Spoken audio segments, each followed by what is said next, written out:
আপনার জন্য রাতে খাবার নিয়ে এলাম। শুক্রিয়া। আপনার একটা কথা কইতাম, মানুষের ভাগ্য কত আজব, তাই না?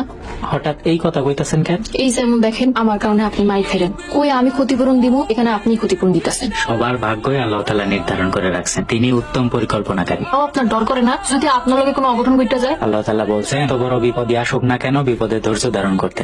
ধৈর্যশীলদের আল্লাহ তাআলা পছন্দ করেন। এখন আপনি কিছু মনে না করলে খাবারটা খাইতে চাই, আমার অনেক খিদা লাগছে। আচ্ছা, আপনি তাইলে খান, খাওয়া শেষ হলে পেট দিয়ে আইসেন।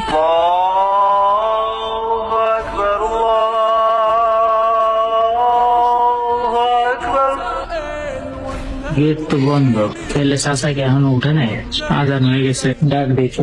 চাচা, ফজরের আজান দিয়ে দিছে, নামাজে যাবেন না? দাঁড়া বাবা দাঁড়া, আইতেছি। আমি নামাজ পড়তে গেলাম, তুমি উঠো, ওইটা ওজু করে নামাজ পড়ো, কোরআন শরীফ পড়ো। আসসালামু আলাইকুম চাচা। ওয়ালাইকুম আসসালাম। তুমি সকালবেলায় ঘুম থেকে উঠা মানে নামাজের জন্য ডাক দিছো বাবা, এতে আমি খুব খুশি হয়েছি। খালি আজকে না, আন থেকে আপনারা প্রত্যেকদিন সকালবেলা নামাজের জন্য ডাইকা দিন। তাইলে তো খুবই ভালো হয় বাবা। নামাজ পড়া ফরজ চাচা, আর নিজে নামাজ পড়া এবং অন্যকে নামাজের জন্য আহ্বান করা ভালো কাজ। একদম ঠিক কথা কইছো বাবা। চলেন যাই তাইলে। আচ্ছা ঠিক